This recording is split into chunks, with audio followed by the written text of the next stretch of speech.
नमस्कार दोस्तों, स्वागत है आपका LIS विद राजप्रीत के इस यूट्यूब चैनल पर। दोस्तों, जैसे कि आपको पता है कि हम जो VMOU कोटा की BLIS 0 फर्स्ट बुक है उसका चैप्टर नंबर 5 पढ़ रहे थे। राष्ट्रीय पुस्तकालय भारत, यूके एवं USA के राष्ट्रीय पुस्तकालय कार्य एवं वर्णन। इसके कुछ पॉइंट हमने पिछले वाले वीडियो के अंदर देख लिए थे। जिसके अंदर हमारा पॉइंट चल रहा था वो था टॉपिक नंबर 8, भारतीय राष्ट्रीय पुस्तकालय, जिसके अंतर्गत हमने ऐतिहासिक पृष्ठभूमि, Calcutta public library, the imperial library और राष्ट्रीय पुस्तकालय को पिछली क्लास के अंदर पढ़ लिया था। आज का हमारा जो टॉपिक रहेगा वह है संगठन एवं प्रबंधन। किसके? भारतीय राष्ट्रीय पुस्तकालय के संगठन एवं प्रबंधन। दोस्तों, यदि आपने पीछे वाली वीडियो नहीं देखी तो इसी चैनल की प्ले लिस्ट में जाकर पूरे के पूरे 4 टॉपिक और जो हमारा जो पाँचवा चैप्टर चल रहा है उसके भी कुछ क्लासें इसी चैनल पर डाल दी गई है, आप उन्हें जाकर देख सकते हैं। हमारा टॉपिक था भारत का राष्ट्रीय पुस्तकालय, जिसके अंदर हमने ऐतिहासिक पृष्ठभूमि देख ली थी। भारतीय राष्ट्रीय पुस्तकालय, इसकी ऐतिहासिक पृष्ठभूमि 1835 से 1903 कलकत्ता पब्लिक लाइब्रेरी, फिर 1903 से 1947 इंपीरियल लाइब्रेरी, फिर इंपीरियल लाइब्रेरी एक्ट भारत हुआ, फिर जिसे राष्ट्रीय पुस्तकालय घोषित कर दिया गया। चेंज ऑफ नेम एक्ट के तहत इसे 1948 के अंदर राष्ट्रीय पुस्तकालय घोषित कर दिया गया। आज हम पढ़ेंगे इसका संगठन एवं प्रबंधन। जो राष्ट्रीय पुस्तकालय है, भारत का जो राष्ट्रीय पुस्तकालय है, उसका संगठन एवं प्रबंधन कैसे होता है। वर्तमान में प्रशासकीय रूप से राष्ट्रीय पुस्तकालय मानव संसाधन एवं विकास मंत्रालय के अंतर्गत कार्य करता है। वर्तमान में जो प्रशासनिक रूप से देखा जाए तो राष्ट्रीय पुस्तकालय मानव संसाधन एवं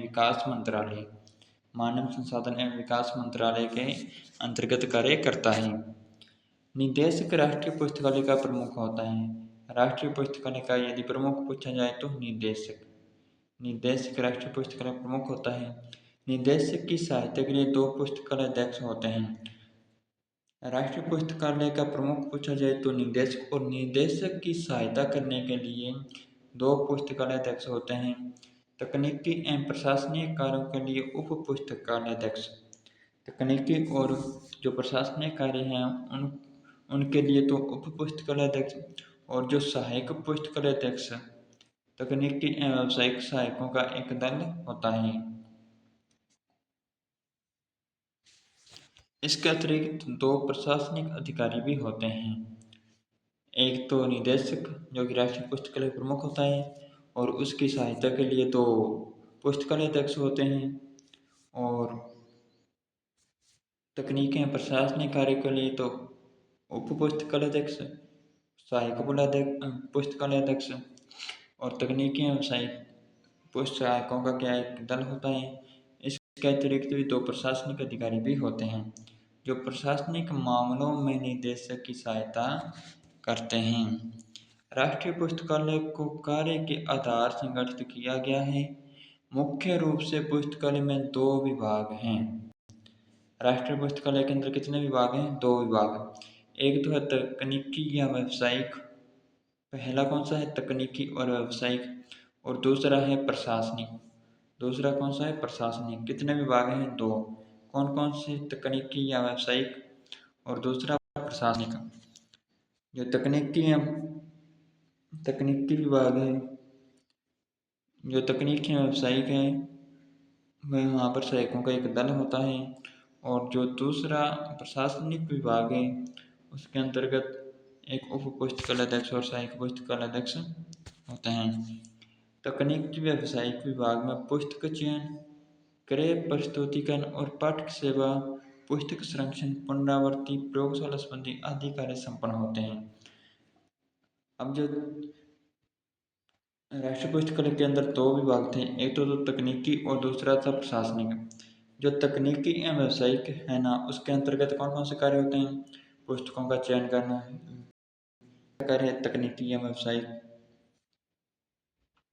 क्रय करना, प्रस्तुतिकरण करना, पाठक सेवा देना, पुस्तकों का संरक्षण करना, उनकी पुनरावृत्ति करना, और जो प्रयोगशाला कार्य संपन्न करते हैं वह कौन करता है? तकनीकी व्यावसायिक। क्या प्रशासनिक विभाग में मुख्य से संबंधित कार्य होते हैं तथा राष्ट्रीय पुस्तकालय को बजट सरकार द्वारा प्रदान किया जाता है। राष्ट्रीय पुस्तकालय का बजट कौन? सरकार द्वारा प्रदान किया जाता है। कुल कर्मचारियों की संख्या 800 है। यह आंकड़ा पुराना है। यहाँ पर लिखा है कुल कर्मचारियों की संख्या 800 है। यह आंकड़ा पुराना है। नया आंकड़ा मैं आपको अगली वाली वीडियो के अंदर बता दूंगा। इसका संग्रह यहाँ पर लिखा है 31 मार्च 1999 में राष्ट्रीय पुस्तकालयों का संग्रह निम्न प्रकार का था। 31 मार्च 1999 का आंकड़ा दिया हुआ है यहाँ पर। 31 मार्च 1999, आज से 27-28 साल पहले। उसके अंतर्गत क्या क्या था? पुस्तकें थी वो थी 27 लाख के लगभग पुस्तकें थी। पत्रिकाएं 6 लाख के लगभग। पांडुलिपियां 3000 थी। मैप मानचित्र और एटलस कितने थे? 85,000। माइक्रोफिल्म 96,000। फोटोग्राफ्स 1,21,500। गवर्नमेंट डॉक्यूमेंट्स वो 4,72,000 थे।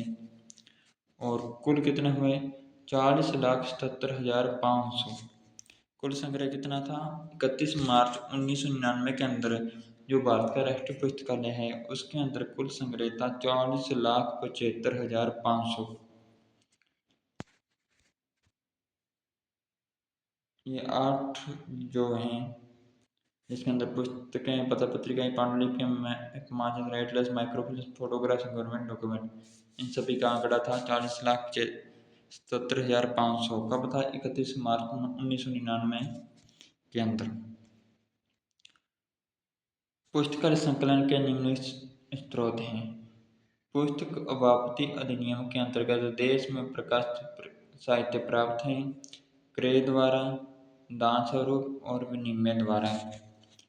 राष्ट्रीय पुस्तकालय के 56 देशों में 170 से भी अधिक संस्थाओं से विनिमय संबंध है। राष्ट्रीय पुस्तकालय का 56 देशों व 170 से भी अधिक जो संस्था हैं उनसे क्या करता है? विनिमय करता है। इसी विनिमय के द्वारा पुस्तकालय ने अपने विदेशी पुस्तकों का संग्रह समृद्ध कर लिया है।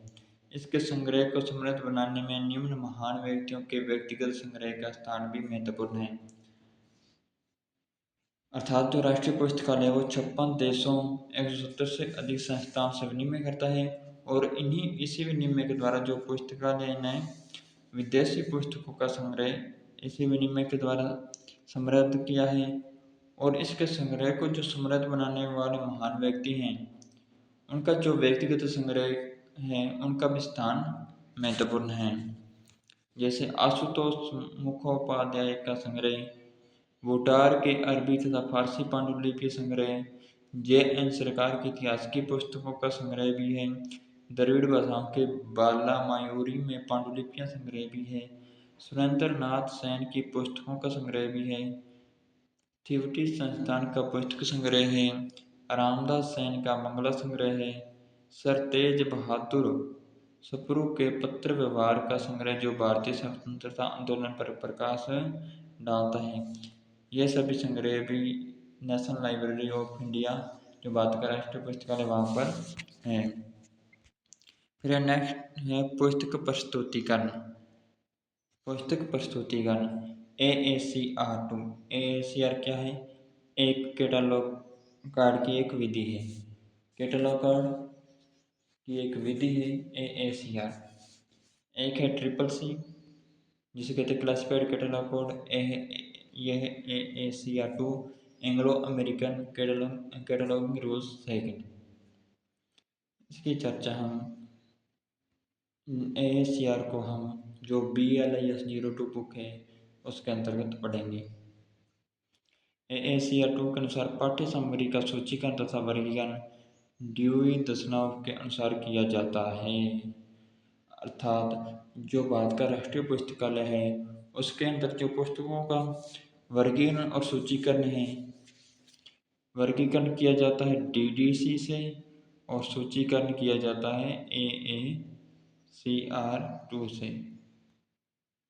बुक नंबर के लिए कटर के 3 अक्षर वाले टेबल को व्यवहार में लिया जाता है। बुक नंबर के लिए कटर का बुक नंबर इस्तेमाल किया जाता है। पुस्तकालय सूची कार्ड रूप में व मुद्रित दोनों ही प्रकार से उपलब्ध हैं। अर्थात जो पुस्तकालय सूची है वह एक तो मुद्रित रूप में भी है और दूसरा इलेक्ट्रॉनिक पुस्तकालय सूची कार्ड में व मुद्रित रूप दोनों ही उपलब्ध हैं। मुद्रित सूची 10 खंडों में लेखक और विषय के अनुसार वर्णानुक्रम में क्रमबद्ध है और जो मुद्रित सूची है वह 10 खंडों में है जिसमें लेखक और विषय के अनुसार जो अल्फाबेटिकल क्रम है। परीक्षा के अंदर पूछा जाता है कि जो भारतीय राष्ट्रीय पुस्तकालय के अंदर वर्गीकरण और सूचीकरण के लिए कौन सी प्रक्रिया अपनाई जाती है, तो वर्गीकरण के लिए डीडीसी और सूचीकरण के लिए AACR2। पाठक सेवाएं। राष्ट्रीय पुस्तकालय अपने पाठकों को निम्न सेवाएं प्रदान करता है। पहली तो है लेन देन सेवाएं। भारतीय राष्ट्रीय पुस्तकालय की यह एक विशेषता है कि यह अपने यहाँ संग्रहित कुछ पुस्तकों के संग्रह को छोड़कर, जिसमें दान संग्रह, दुर्लभ पुस्तकें, सरकारी या संयुक्त राष्ट्र प्रकाशन व दस्तावेज आदि सम्मिलित है, शेष पुस्तकों को अपने प्रयोक्ताओं को पुस्तकालय से बाहर अपने घर ले जाने की सुविधा प्रदान करता है। अर्थात कौन कौन सी सुविधाएं देता है राष्ट्रीय पुस्तकालय कि यह जो भी राष्ट्रीय पुस्तकालय के अंदर पुस्तकों का संग्रह है उसमें से कुछ पुस्तकों के संग्रह को छोड़कर,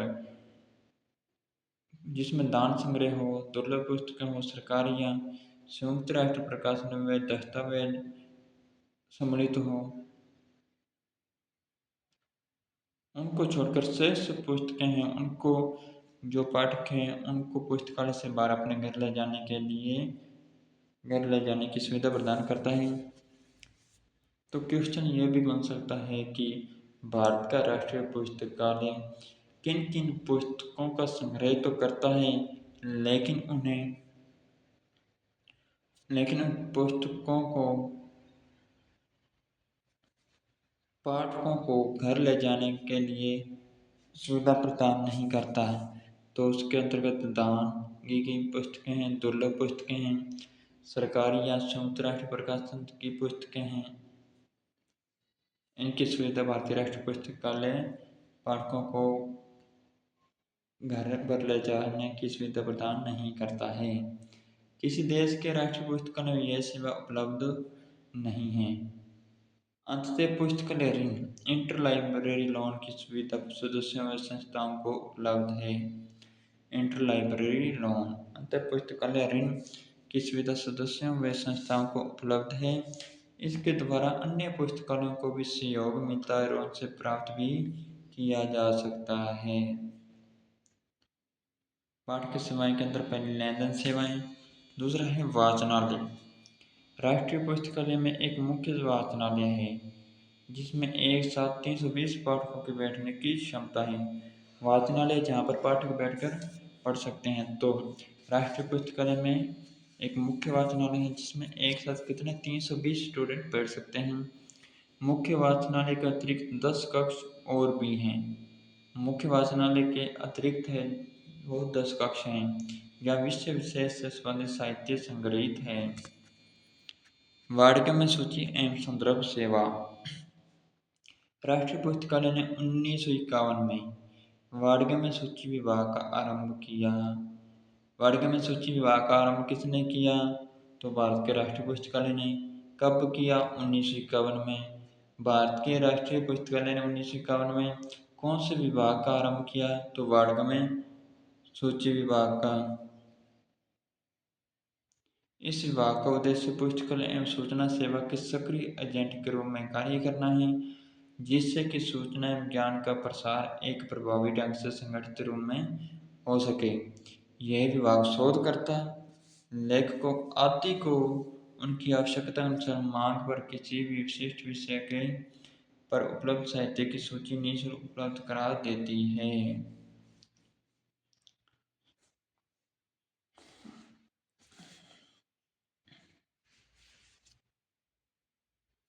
कि इस विभाग का उद्देश्य क्या है कि जो पुस्तकालय एवं सूचना सेवा के जो भी एजेंट हैं उनके रूप में ये कार्य करता है, और सूचनाएं जिससे कि सूचना ज्ञान का प्रसार प्रभावी ढंग से और संगठित रूप से होता है। ये जो विभाग है वह शोधकर्ता, लेखकों आदि को आवश्यकता के अनुसार उनकी मांग पर किसी भी विशिष्ट विषय पर उपलब्ध साहित्य है उनकी निःशुल्क सूची उपलब्ध करवा देता है। इस प्रकार की सूची सामान्यतः चुनिंदा और लघु ही होती हैं। कभी कभी दूसरी संस्थाओं के सहयोग से गहन एवं विस्तृत सूचियां भी तैयार की जाती हैं। कुछ राष्ट्रीय हित के विषय पर वार्ड में सूचियां खंडों में तैयार होती रहती हैं। उदाहरण स्वरूप भारतीय संस्कृति की वार्ड सूची 4 खंड में प्रकाशित हो चुकी हैं। 4 खंड के अंदर कौन सी वार्ड सूची प्रकाशित हो चुकी हैं? तो भारतीय संस्कृति की वार्ड सूची 4 खंड में प्रकाशित हो चुकी हैं। भारतीय वनस्पति शास्त्र के 2 खंड भी प्रकाशित हो चुके हैं। बांग्ल साहित्य और भाषा की सूचियां भी प्रकाशित हो चुकी हैं। पुस्तक वापसी अधिनियम 1954, पुस्तक वापसी अधिनियम 1954 और 1956, पुस्तक अधिनियम 1956 और 1956 में क्या इसमें संशोधन करके पत्र पत्रिकाओं को जोड़ दिया गया था, के अंतर्गत प्राप्त पुस्तकों की पुस्तकालय का केंद्रीय संदर्भ विभाग वार्ड में सूची तैयार करता है। अर्थात जो पुस्तक वापसी अधिनियम 1954 और 1956 है उसके अंतर्गत जो पुस्तकालय के अंदर जो भी प्राप्त पुस्तकें हैं उनकी वार्ड में सूची में केंद्रीय संदर्भ विभाग CRG, सेंट्रल रेफरेंस विभाग,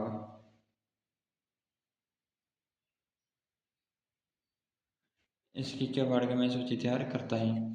इसका प्रकाशन वह मासिक होता है। जो पाठक पुस्तकालय में आते हैं उन्हें तो संदर्भ सेवा दी जाती है, साथ ही साथ टेलीफोन और डाक के द्वारा भी संदर्भ सेवा प्रदान की जाती है। तत्कालीन और दीर्घकालीन दोनों प्रकार की संदर्भ सेवा प्रदान की जाती है। तत्कालीन कौन सी होती है, दीर्घकालीन कौन सी होती है, इसकी चर्चा भी हम जो BLIS 07 बुक पढ़ेंगे उसके अंतर्गत करेंगे कि तत्कालीन सेवा वह होती है जो 5 मिनट से लेकर 30 मिनट के अंदर दी जाती है, और दीर्घकालीन वह जो 2 दिन, 4 दिन, 5 दिन या 7 दिन का समय भी लग सकता है, जिसके अंदर समय लगता है वह दीर्घकालीन। तत्कालीन जो 5 मिनट से लेकर 30 मिनट तक दी जा सके। रिप्रोग्राफी सेवा, रिप्रोग्राफी क्या होता है? फोटोकॉपी। रिप्रोग्राफी का मतलब फोटोकॉपी होता है। मुख्य वाचनालय के साथ साथ अन्य वाचनालय में फोटोस्टेट मशीनें उपलब्ध हैं। फोटोस्टेट को जो लाइब्रेरी की भाषा में रिप्रोग्राफी बोला जाता है। रिप्रोग्राफी का मतलब फोटोस्टेट या फोटोकॉपी होता है। तो मुख्य वाचनालय के साथ साथ अन्य वाचनालयों में फोटोस्टेट मशीनें उपलब्ध हैं। पाठकों की मांग पर पत्रिकाओं के लेख आदि की फोटोकॉपी सामान्य दर पर उपलब्ध करा दी जाती है। अर्थात यदि कोई पाठक किसी भी पत्रिका की मांग करता है तो उस पत्रिका की फोटोकॉपी सामान्य सी दर पर, मामूली दर पर ही पाठकों को उपलब्ध करा दी जाती है। पुस्तकालय के अंदर लघु प्रलेखों की छपाई हेतु सुविधा उपलब्ध है। सामयिक अभिज्ञता सेवा, नेक्स्ट है सामयिक अभिज्ञता सेवा। सामयिक अभिज्ञता सेवा, भारतीय राष्ट्रीय पुस्तकालय अपने पाठकों को सामयिक अभिज्ञता सेवा भी प्रदान करता है। अगर हम विश्व के अन्य देशों के राष्ट्रीय पुस्तकालय से इसकी तुलना करते हैं तो पाते हैं कि भारतीय राष्ट्रीय पुस्तकालय अपनी शेष अवस्था में है। भारतीय राष्ट्रीय पुस्तकालय कौन सी अवस्था में? अपनी शेष अवस्था में है। सन 1968 में भारतीय सरकार द्वारा देश के श्रेष्ठ शिक्षाविदों की एक समिति का गठन पुस्तकालय के कार्यों की समीक्षा करने और उसके विकास में सुझाव देने के लिए किया। सन 1968 के अंदर इसके द्वारा भारत की सरकार द्वारा जो देश के जो श्रेष्ठ शिक्षक हैं, शिक्षाविद हैं, उनकी एक समिति का गठन किया गया क्योंकि यह पुस्तकालय के कार्य की समीक्षा करने के लिए और उसके विकास में सुझाव देने के लिए। समिति ने अपना सुझाव सरकार को प्रस्तुत किया। आज तक इन सुझावों को व्यवहारिक रूप प्रदान नहीं किया गया है। एस आर रंगनाथन ने वर्तमान भारतीय राष्ट्रीय पुस्तकालय के संबंध में अपने विचार प्रकट करते हुए लिखा। किसने? डॉक्टर एस आर रंगनाथन ने वर्तमान जो भारतीय राष्ट्रीय पुस्तकालय के संबंध में अपने विचार प्रकट करते हुए लिखा है कि सन 1903 के अंदर लॉर्ड कर्जन द्वारा संस्थापित इंपीरियल लाइब्रेरी के नाम को राष्ट्रीय पुस्तकालय परिवर्तित कर देने मात्र से उसके समस्त पुस्तकालय कार्य पूरे नहीं हो जाते। डॉक्टर एस आर रंगनाथन ने कहा था कि जो 1903 के अंदर लॉर्ड कर्जन ने इंपीरियल लाइब्रेरी को स्थापित किया था, लेकिन इंपीरियल लाइब्रेरी को सन 1948 के अंदर चेंज ऑफ नेम एक्ट के तहत राष्ट्रीय पुस्तकालय में बदल दिया गया। लेकिन डॉक्टर एस आर रंगनाथन का कहना है कि इंपीरियल लाइब्रेरी के नाम को राष्ट्रीय पुस्तकालय में परिवर्तन कर देने से उसके समस्त जो पुस्तकालय कार्य वह पूरे नहीं हो जाते हैं। इसके परामर्शदाताओं को संघीय सरकार को यह मानने के लिए तैयार करना चाहिए कि राष्ट्रीय पुस्तकालय को जन पुस्तकालय के राष्ट्रीय तंत्र के शीर्ष के रूप में कार्य करने के लिए निर्मित करना अथवा संचालित करना चाहिए कि जो राष्ट्रीय पुस्तकालय हैं उनको जन पुस्तकालय पब्लिक लाइब्रेरी के राष्ट्रीय तंत्र के रूप में राष्ट्रीय तंत्र के शीर्ष के रूप में कार्य करने के लिए निर्मित करना अथवा संचालित करना चाहिए। जबकि यह वर्तमान भारतीय राष्ट्रीय पुस्तकालय केवल संस्कृति के राष्ट्रीय चिन्ह स्वरूप निर्मित किया गया है। यह कुछ शताब्दी पूर्व संस्थापित ब्रिटिश म्यूजियम लाइब्रेरी की अनुलिपि का मतलब होता है वर्जन के रूप में जन ग्रंथालय विचार के विकसित होने से काफी पूर्व निर्मित किया गया था। अर्थात जो भारत का राष्ट्रीय पुस्तकालय है, ये कुछ शताब्दी पूर्व स्थापित किया गया है ब्रिटिश म्यूजियम लाइब्रेरी की जो अनुलिपि वर्जन के रूप में जो जन ग्रंथालय विचार के विकसित होने से काफी पूर्व निर्मित किया गया था। इसका निर्माण विद्वानों के उपयोगार्थ किया गया था, न कि देश की समस्त जनता के लोगों के उपयोगार्थ। अर्थात जो भारत का जो राष्ट्रीय पुस्तकालय है इसका निर्माण है वो विद्वानों के उपयोग के लिए किया गया था, ना कि देश की जो समस्त जनता है समस्त लोग हैं उनके उपयोग के लिए।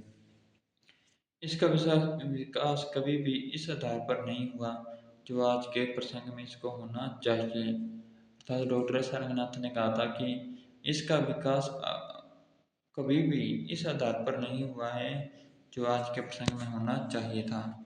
यह डॉक्टर एस आर रंगनाथन की एक परिभाषा थी जिसके अंतर्गत उन्होंने राष्ट्रीय पुस्तकालय के बारे में बताया है। तो नेक्स्ट पॉइंट है यूके का राष्ट्रीय पुस्तकालय। तो हमने अब तक इंडिया का जो भारतीय राष्ट्रीय पुस्तकालय था उससे पढ़ लिया है। उसके अंतर्गत हमने इसके पहले पृष्ठभूमि पढ़ी जिसके अंतर्गत हमने 3 चरण पढ़े। कौन कौन सी?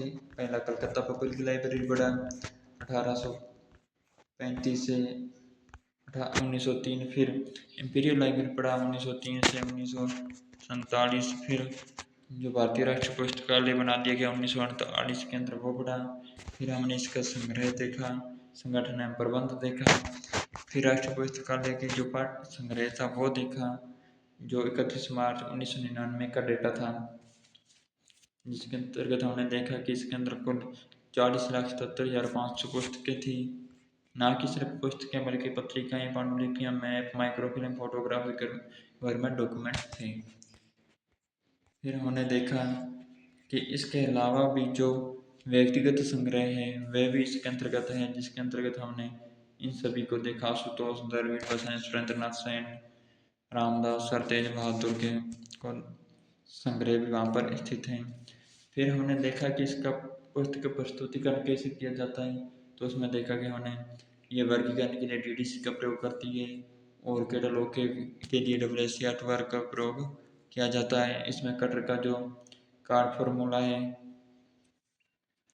वह भी बनाया जाता है और इसके अंदर कार्ड दोनों रूप में है, मुद्रित रूप में भी है, और ये 10 खंडों में लेखक और विषय के अनुसार जो रूप में क्रमबद्ध है। फिर मैंने देखा कि पाठक सेवाओं के अंदर के देख के ये लेन देन सेवाएं करती है, लेकिन लेन देन के अंदर भी उन पुस्तकों के उन संग्रह को नहीं देती जो कि दान द्वारा दी गई हो, या दुर्लभ पुस्तकें हो, या सरकारी हो, या संयुक्त राष्ट्र का जो प्रकाशन हो, उनको छोड़कर इसके अलावा जो भी पुस्तकें उनको पाठकों को घर ले जाने के लिए उपलब्ध करवाती है।